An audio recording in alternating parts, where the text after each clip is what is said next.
Great. So yeah, thanks to the organizers as well, to Sarah and Juliet and Kirsten and Gemma for organizing such an amazing looking couple of days of really interesting talks. You joined me in sunny Cornwall, in the southwest tip of the UK. So we're gearing up to host the G7 summit. So Joe Biden and co will be descending on us. So there's helicopters flying above. So if we get interrupted by those or an Extinction Rebellion demonstration, apologies for that. But it's quite nice to be indoors doing a conference rather than being outside because there's lots of police around at the moment.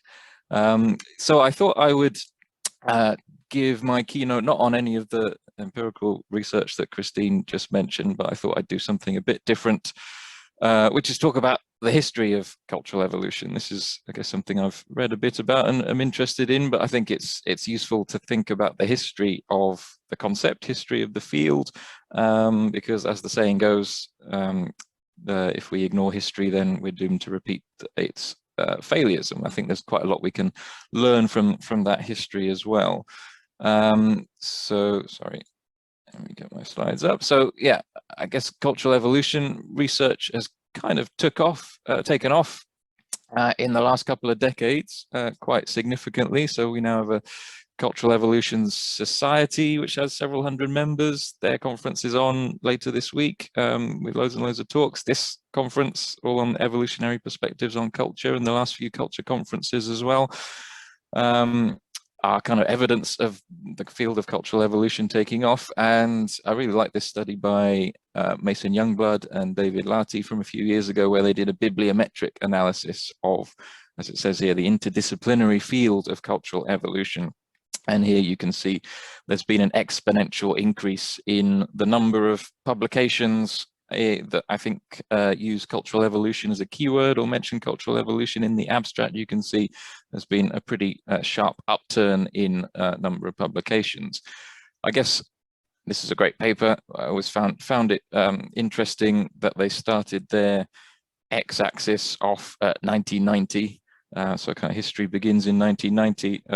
According to this particular graph. So I guess what I want to do in this talk is kind of take us back a bit before 1990 and find out what was going on when there were very few publications naming cultural evolution and why it took so long for it to take off, and some of the work that we can see in those previous decades. Okay, so I'll just define a couple of terms first of all, so we're all on the same page. So I'm using culture in the broad sense, I guess that behavioral biologists use it, culture in the broad sense of socially learned information that affects behavior. So we're talking about knowledge, skills, attitudes, beliefs, words, norms, institutions, anything that is socially transmitted from one individual to another. And I'll sort of elaborate on cultural evolution as I go, but cultural evolution broadly is the idea that cultural change constitutes a Darwinian evolutionary process that shares key similarities with, but is not identical to, genetic evolution. We can maybe in the discussion talk about this definition, but I'll try and draw out what that means through the history there. And I guess another disclaimer I should say is that I'm not a historian of science nor a philosopher of science. This is just based on my reading of the literature, so it would be wonderful if proper historians could come along and do a proper sort of history of the field. But maybe this would be a useful starting point. I know that I've seen a few philosophers and historians in the audience here. Okay, so I thought I would start before Darwin. So lots of people think that sort of quote Darwin and think that Darwin was the first cultural evolutionist, but it's very interesting to go back before Darwin and look at cultural evolutionary ideas that, in a sense, I guess that suggest evidence that influenced Darwin when he came up with his theory of biological evolution. So I'm drawing here on a very nice paper by John Van Wy, The Descent of Words, where he goes through evolutionary thinking from 1780 up to 1880 and talks about the kind of precursors of what Darwin was talking about in The Origin. In terms of language. So one of the first figures, the kind of founding figure of philology, the study of the history of languages, was William Jones. So William Jones was an interesting character. I think he was multilingual. He learned several European languages, and then he was went over to Calcutta, British occupied India, and then he learned a bunch of South Asian languages when he was over there. So he started drawing comparisons between different languages. And here we have a quote where he draws links between those languages. So the Sanskrit language, whatever be its antiquity, is of a wonderful structure, more perfect than the Greek, more copious than the Latin, yet bearing to both of them a stronger affinity, both in the roots of verbs and in the forms of grammar, than could possibly have been produced by accident. So strong indeed that no philologer could examine them all three without believing them to have sprung from some common source which perhaps no longer exists. So here we can see back in 1786, historical linguists were doing basically what Darwin did for species a lot later, and arguing that different existing languages, different European, different South Asian languages, share a common ancestor. So they share a common ancestor, which perhaps no longer exists, as he says here, and the result of descent with modification. So they're not independently created. The similarities between them are too close to be coincidences. So they must have evolved from a common source. So basically, that's what Darwin was arguing, and other people were arguing for species, but much later. And then that kind of triggered, I guess that was the founding of Indo-European studies, drawing links, arguing that different South Asian and European languages are related to one another.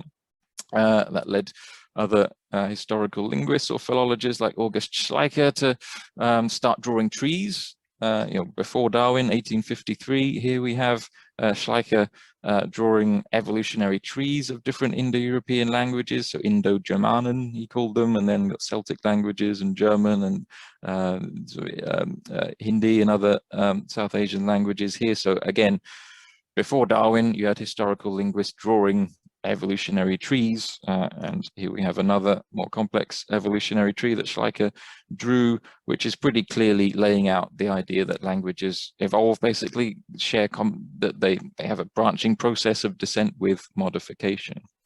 And I find this interesting because I guess there's evidence that then led to Darwin drawing the same insight for species. So Hensley Wedgwood was Darwin's brother-in-law and cousin, because of the ancestral Darwin-Wedgwood family connections. I think he was the brother of Emma Wedgwood, who Darwin married, who was also Darwin's cousin.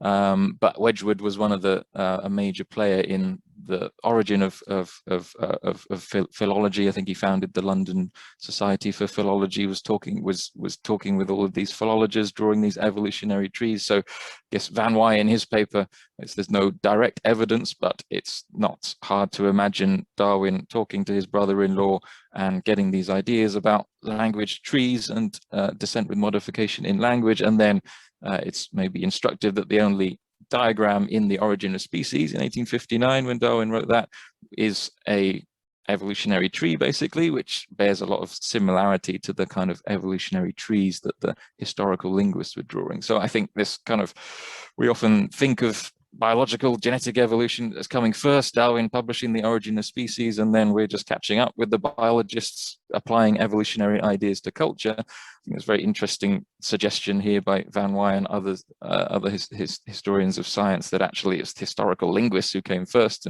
and talked about common descent and descent with modification, and then that influenced Darwin to propose the same for species in The Origin of Species. So maybe we should be a bit more smug compared to the biologists. Maybe cultural evolution came first.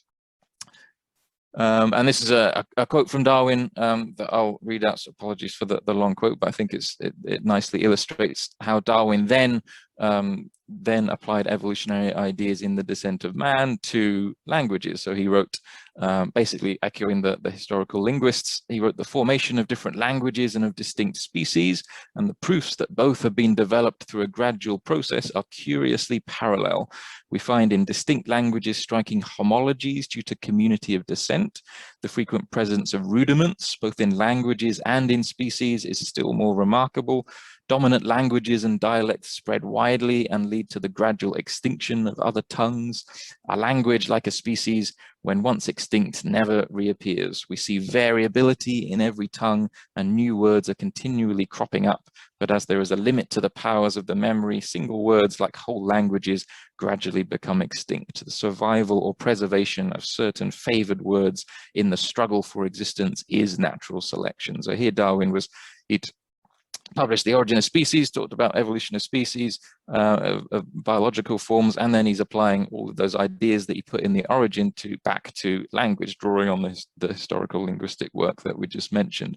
And I'll just highlight, he was kind of highlight these three words. So he's talking about the descent of languages, variability of different languages, selection of certain words, certain forms of grammar. So basically, when I use the phrase cultural evolution or Darwinian cultural evolution, this is basically what I mean and have written about in my publications. It's these three key components, three key characteristics that Darwin laid out in The Origin of Species: descent or inheritance, variability, variation, and selection or competition, struggle for existence, as Darwin puts here.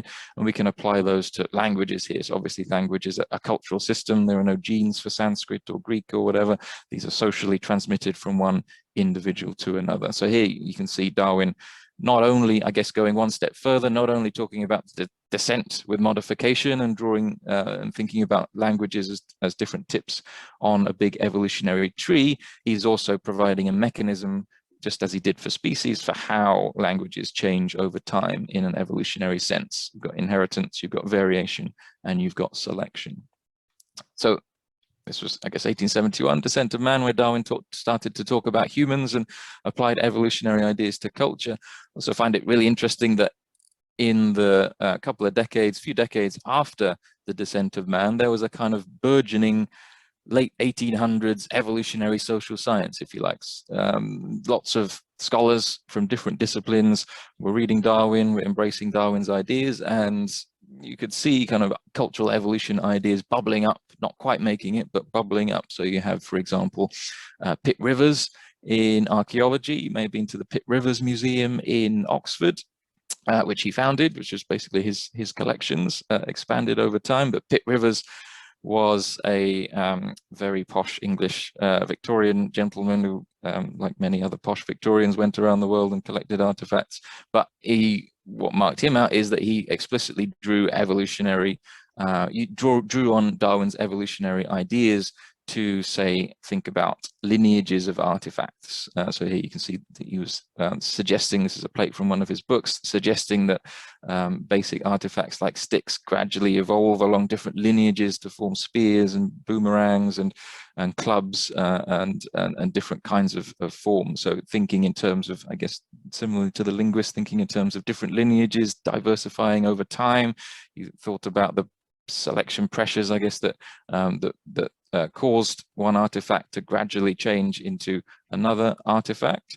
And I guess his museum is kind of known for cataloging artifacts according to these evolutionary principles, rather than according to regions or according to kind of traditional museum catalog methods. He was thinking explicitly in terms of descent and modification and selection, explicitly influenced by Darwin.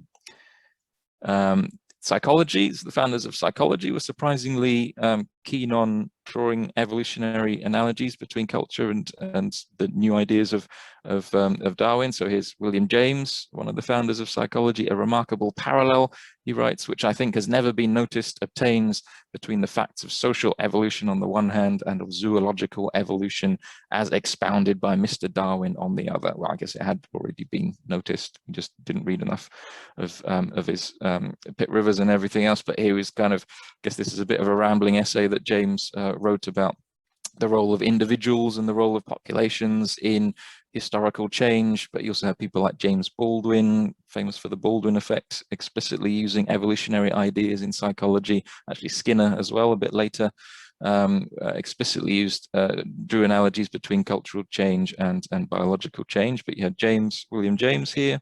drawing analogies. Torsten Veblen, if anyone's from economics will know Veblen's famous paper, Why is Economics Not an Evolutionary Science, from 1898, where he kind of laments the fact that economics isn't evolutionary and argues that it should be. I guess his ideas never took off, but it shows these ideas are bubbling around at this kind of time. So he was arguing economists shouldn't be focusing on static equilibria, they should be looking at change over time, just like Darwin did.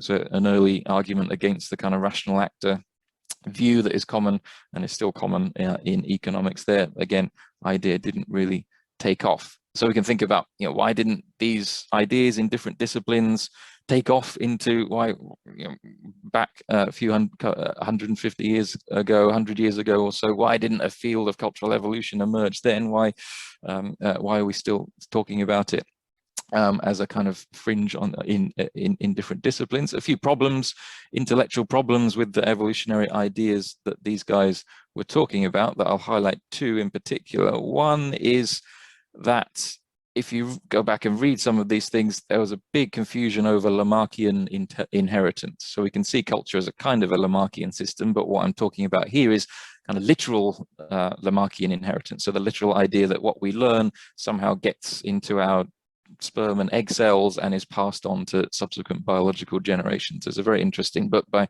Richard Semon, who maybe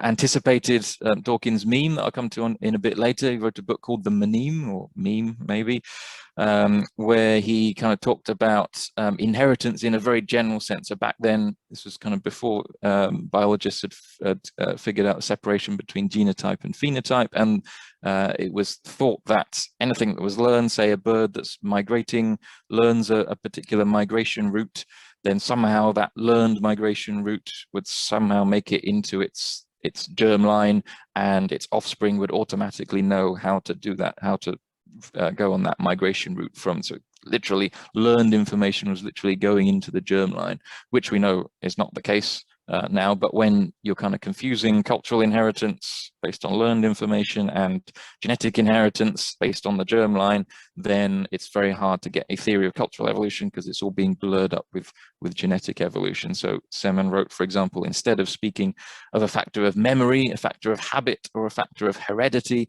and attempting to identify one with the other, I have preferred to consider these as manifestations of a common principle, which I shall call the mnemonic principle. So it's kind of mixing up memory, mixing up habit, some behavior, mixing up heredity, by which he meant genetics there. And it's kind of a common, maybe a common lay error or lay understanding of evolution. Michael Fassbender is a good actor, but he had this interview. I use this in my lectures because my students like pop culture references.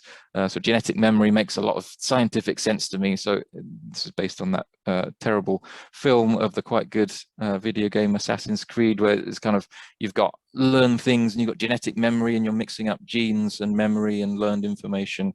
So we should probably not follow Michael Fassbender's theories of inheritance. So that was one problem. They hadn't really figured out inheritance properly to have a proper theory of cultural evolution. The other problem, maybe more familiar to people, is this idea of progress. So lots of these early social scientists, some of them got Darwin's idea of branching diversification over time and selection, but an awful lot of early social scientists took their evolutionary theory more from Herbert Spencer rather than Darwin. So Spencer had this idea of kind of progress and progress along fixed sequences of complexity or advancement, if you like, evolvedness. You can see here it kind of persisted into the 60s. This is Salins and Service, this idea, when we're thinking about biological evolution, genetic evolution, that you can, you've got invertebrates and then they sort of transform into fish, which are a bit more complex, which transform into amphibians, which go up into birds and reptiles and mammals, and of course humans, primates and humans are at the very top of the sort of hierarchy of progress. And we know this isn't how evolution works. All of these species are just as evolved as each other species. But this kind of ladder-like understanding of evolution was applied to social evolution or cultural evolution by people like Lewis Henry Morgan. to come up with these that you've probably come across before, these sort of stages of social evolution, which he called sort of savagery, barbarism. So you've got these discrete stages through which societies move as they go up the ladder of cultural evolution. So where are we? So middle status of savagery is the acquisition of fish subsistence and a knowledge of the use of fire. Then you invent the bow and arrow, and you get to upper savagery. Then you invent pottery, and you get to lower barbarism. Then you domesticate animals. You're in middle barbarism. Invention of smelting iron ore, the Iron Age, is upper barbarism, and then once you get the alphabet with writing, you become a civilization. So it's a kind of similar idea to the idea that biological evolution goes through discrete stages. You've got discrete stages of cultural evolution here. If anyone plays video games, it's a lot like the game Civilization, where you can usher a civilization through history, and you've got this sort of preordained sequence of inventions that you research, and you go from, say, ceremonial burial to mysticism to polytheism to monarchy, and it's kind of all set out, and you're just moving along a fixed stage of sequences. And I guess just to highlight the differences here, we shouldn't confuse the two. Spencerian evolution is movement along a fixed ladder of different stages, and you've got wholesale transformation of one population into another. This was very different to Darwin's idea, which focused on variation within lineages, within populations. So Darwin's idea was really about, you've got variation within populations, and various processes change that variation over time to create branching lineages and diversification over time, and some lineages going extinct, which is very different to a kind of movement along a linear ladder. Boas and other early anthropologists came along and convincingly destroyed the sort of unilinear progress idea. I think what Boas was saying is just as valid today. So there is no ladder along which societies move. It kind of, there's no preordained, pre-existing ladder along which societies can move. Societies, if you look in any detail at history, you should see that societies do not all pass through the same fixed stages in the same order. Traits often diffuse across societies. Non-Western societies are not prehistoric relics stuck at earlier stages, just waiting to progress. And I guess politically, we should be very suspicious of these early theories of social evolution, because they were often really just ways for so-called more evolved societies, which is always the society of the anthropologist who was writing about the theories, to justify the oppression of less evolved societies. So for all of these reasons and more, the kind of rejection within anthropology of these progressive Spencerian theories of social or cultural evolution, which kind of also with eugenics and other kind of ideas, led to the rejection of pretty much all evolutionary approaches to culture within anthropology and the other social sciences. So all these sort of bubbling ups of different nascent cultural evolution bits in different disciplines, in archaeology and sociology and psychology and so on, kind of all died with this confusion between Spencerian evolution and Darwinian evolution, and the rejection of the Spencerian and the throwing out of the baby with the bathwater.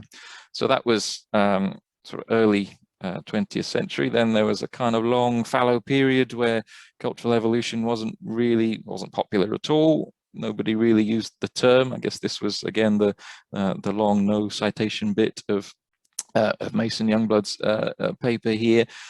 There were some kind of bubbling ups within in the 20th century that are worth mentioning. So evolutionary epistemology was one interesting kind of branch of philosophy. Karl Popper drew analogies between biological evolution and scientific change in his book, The Objective Knowledge, an Evolutionary Approach. Right there in the subtitle, he's explicitly arguing that scientific change is an evolutionary process, with scientists suggesting hypotheses and then those hypotheses being selected through being testable, falsified.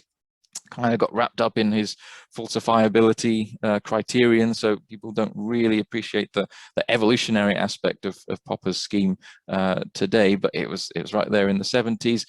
Book I really like is David Hull's book, Science as a Process. So he kind of takes Popper's ideas but puts them more into a social context, and argues that it's not just science isn't just a process of scientists suggesting a hypothesis and then they're sort of objectively tested and the best hypothesis always wins out. Hull talks about scientists being kind of partial and biased and defending their own ideas, and you've got different groups of biased scientists both defending their idea and identifying with their particular conceptual framework.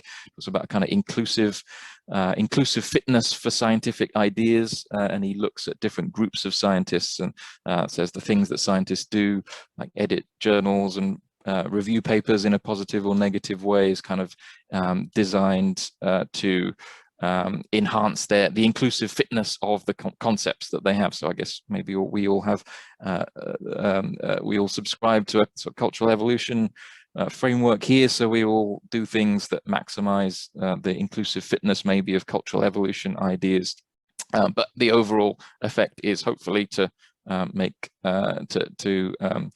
to select ideas that best fit the empirical data. I guess the replication crisis, we're kind of still talking about these ideas about how good science is as a cumulative process, but as I really recommend David Hull's book. Also Donald Campbell, Henry Plotkin, John Odling Smee, all talking about evolutionary ideas of social change, usually scientific change, because they're all philosophers. But I guess because they're all philosophers, kind of was confined to philosophy, didn't really make it into the broader social sciences. Memetics is worth a mention as well, because most people will have heard of memes and memetics. They're kind of known to be kind of taken on a meaning of cat videos and photos of people staring at other people's girlfriends that I don't really understand, that I see on Twitter all the time, but they're kind of a catchy thing that spreads on the internet, which is a kind of a distortion to what Dawkins meant by meme when he coined the phrase in the term in the last chapter of The Selfish Gene, where he's trying to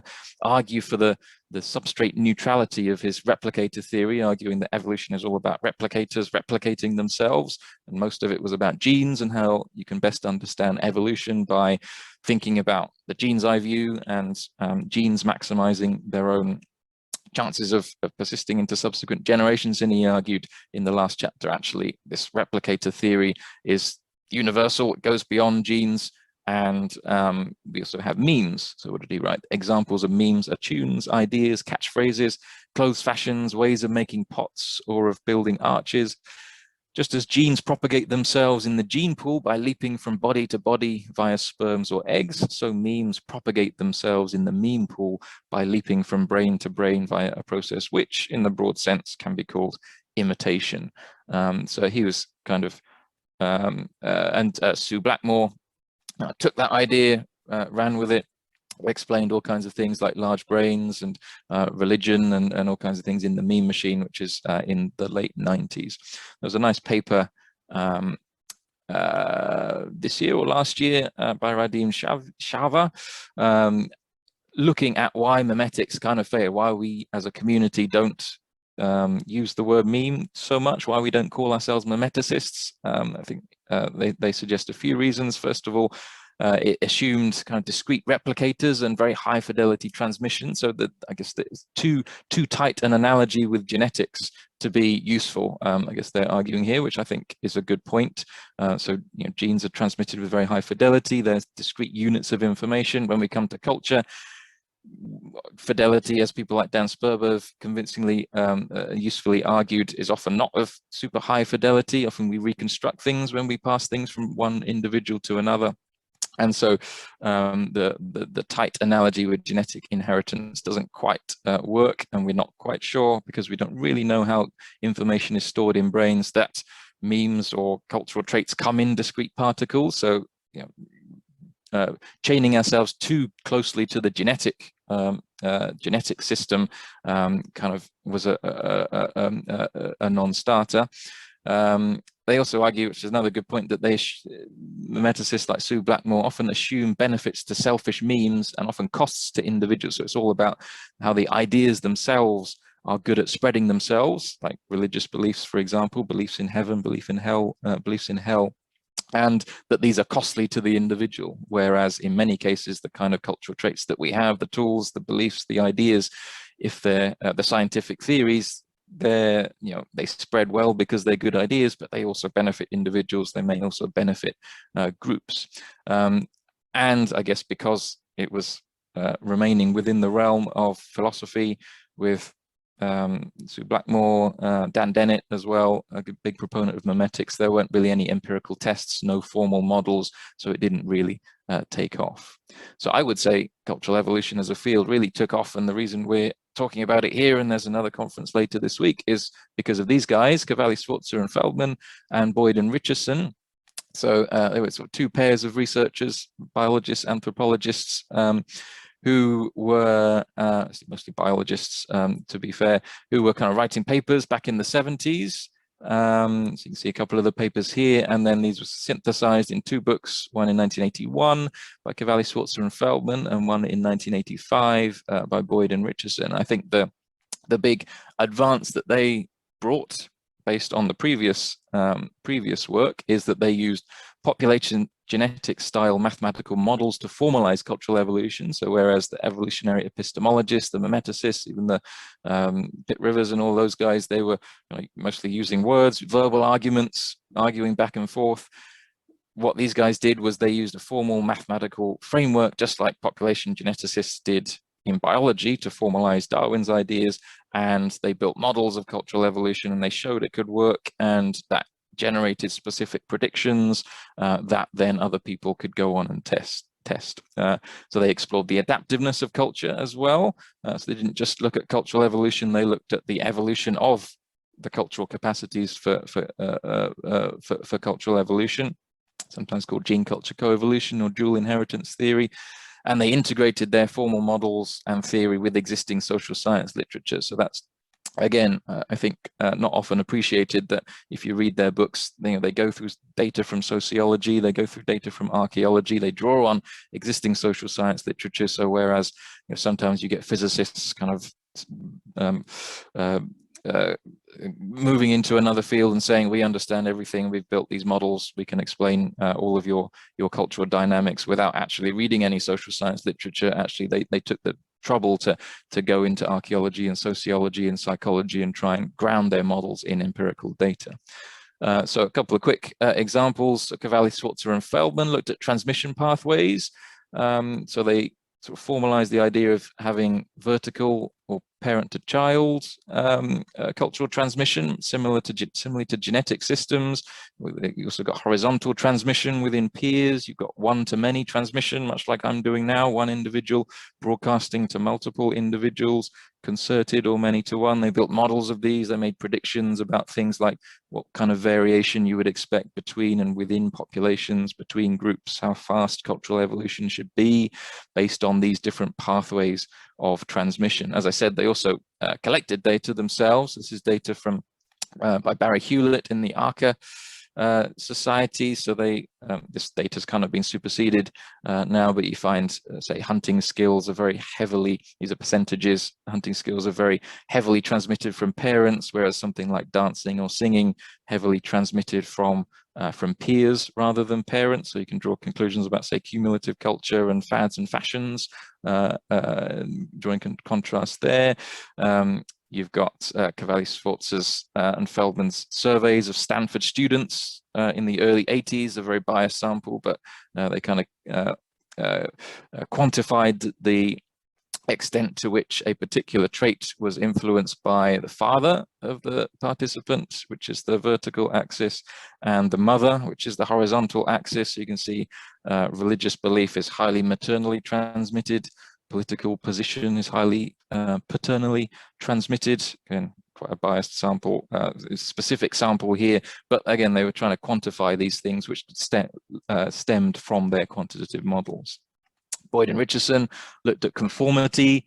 So you can build these models of conformity. We have different traits, C and D, and then you've got different models from whom you learn the different traits. And if there's a majority of one trait, so a majority of the C trait, then you've got a boost in terms of adopting that particular trait. So you can sort of quantify conformity, which psychologists have kind of been arguing about because it's kind of vague in the psychology literature. Build quantitative models of it using sort of binomial theories, and then build models and show that it has distinct kind of population dynamics. So here you've got time along the bottom, frequency of this a particular trait favored by conformity, and you can see whichever frequency of the trait C. You can see whichever is in a majority to begin with. So if you start off with just a slight majority of C, then you go to 100% C. If you start off with slight minority of C, you go to 0 C.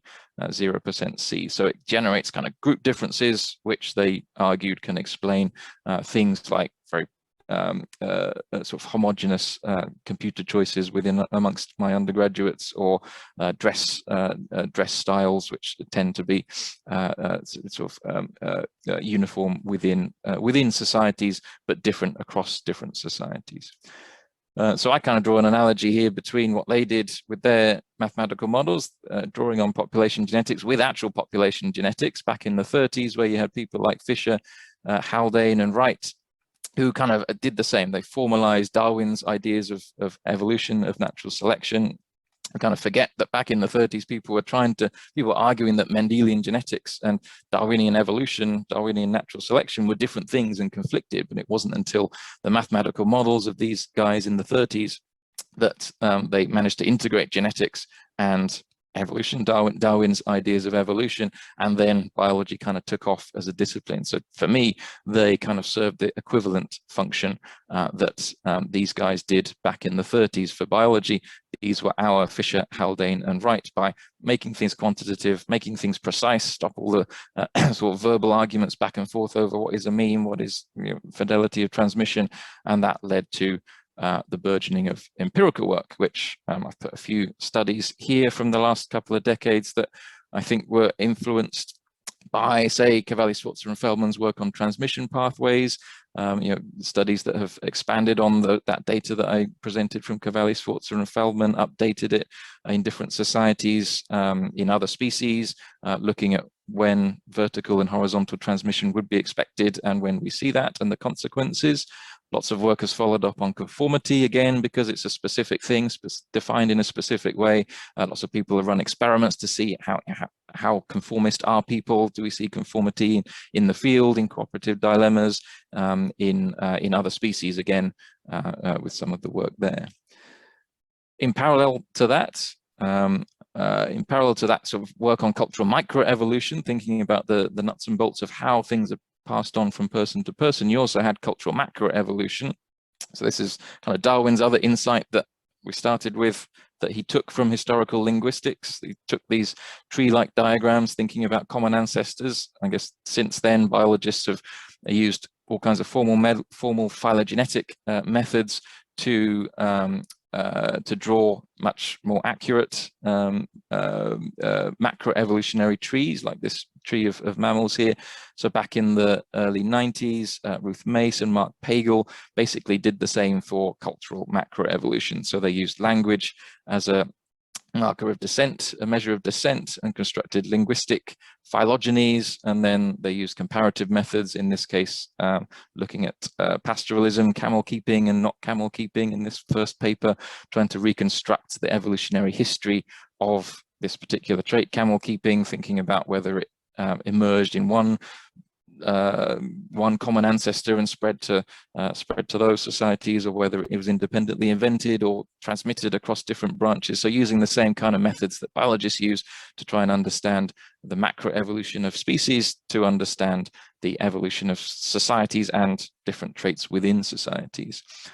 Mike O'Brien and Lee Lyman did the same within archaeology, started using phylogenetic methods to quantify the spread and diversification of projectile points, as you can see here.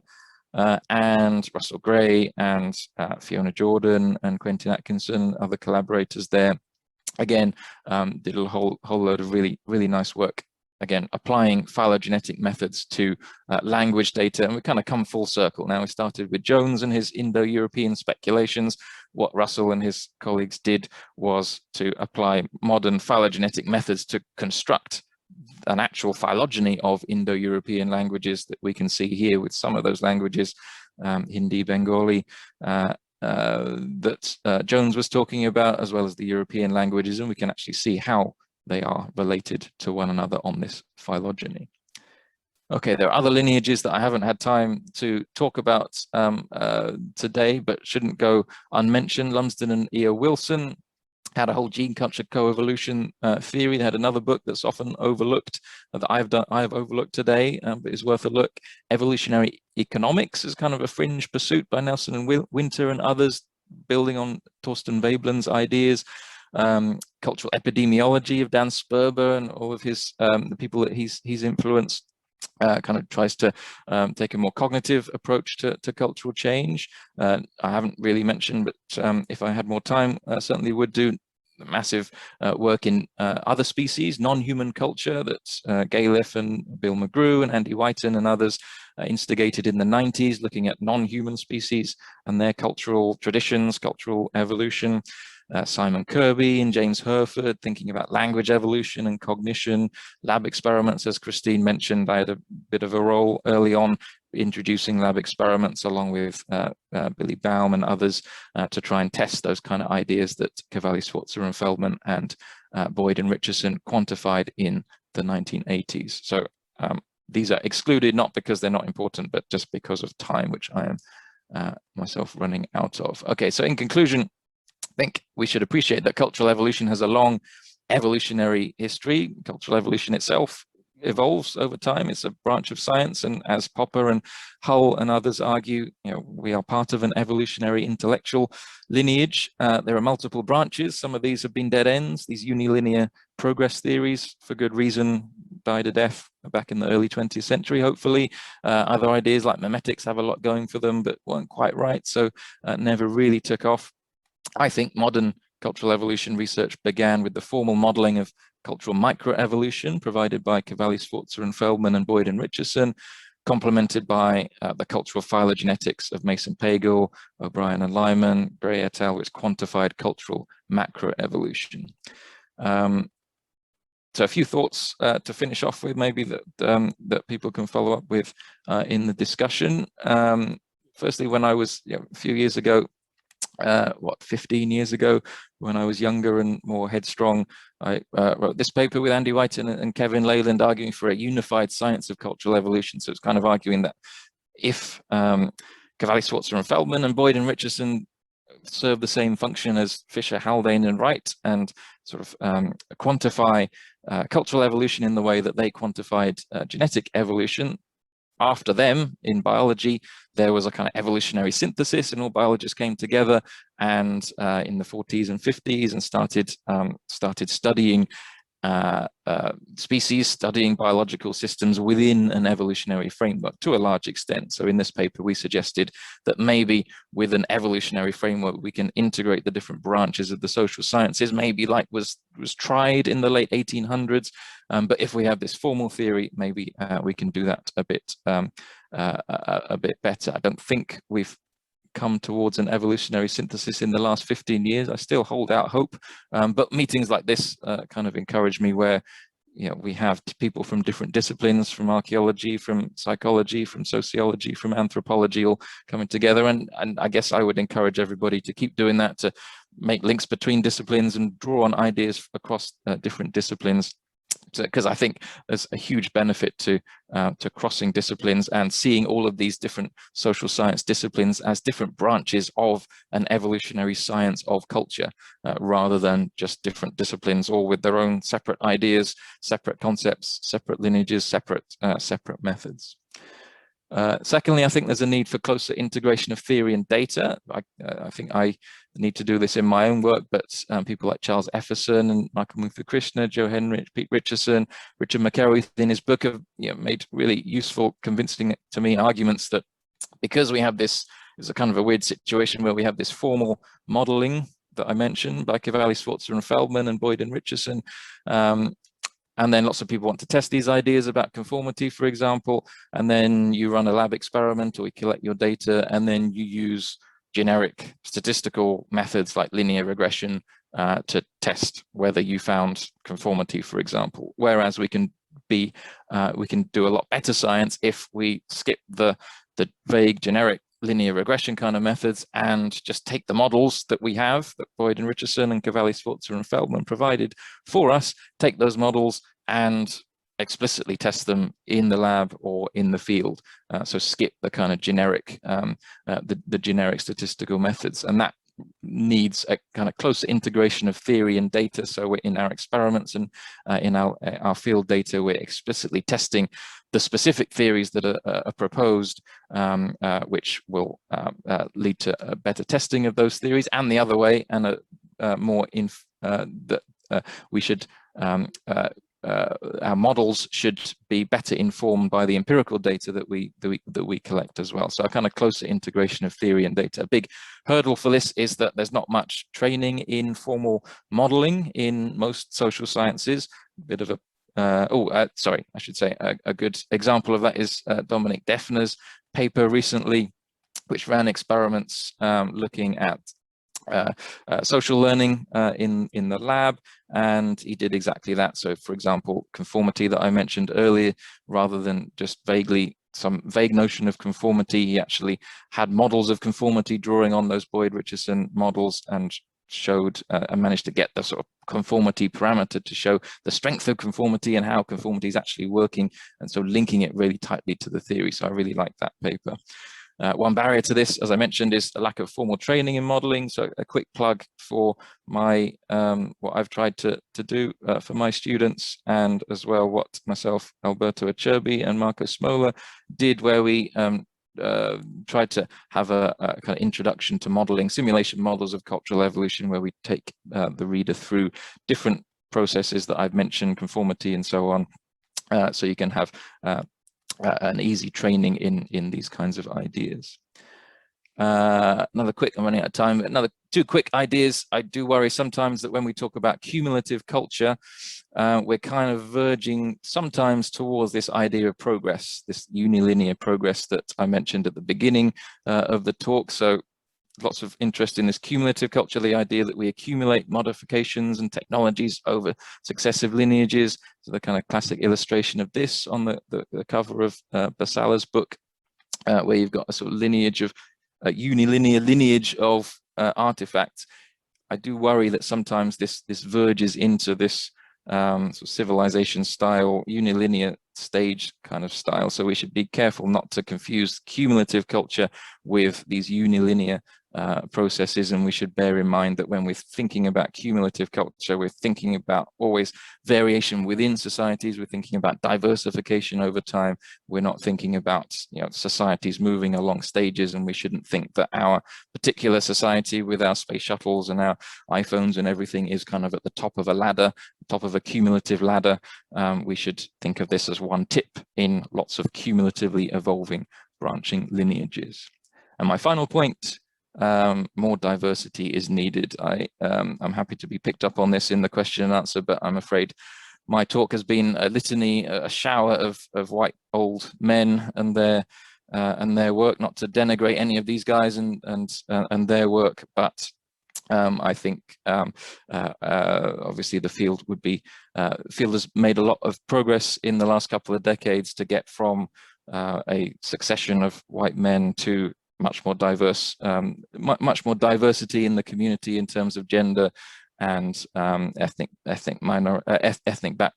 background, and this is, I think, an important issue because our background, our socioeconomic and our social backgrounds constrains the questions that we ask and sort of funnels the science that we do. So the more diverse the community, the more interesting questions will be addressed, and the more interesting avenues will go down as a field studying cultural evolution. And lots of work has been done in the Cultural Evolution Society by people like Fiona Jordan and Rachel Kendall and others.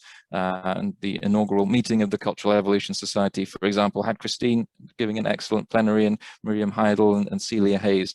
So hopefully with the field, if somebody were to repeat this talk in a few decades, there will be a lot more women, but I do apologize for the lack of women in most of the talk. I guess that's a sad representation of most of the history of cultural evolution. So I will end there. Apologies for going 5 minutes over.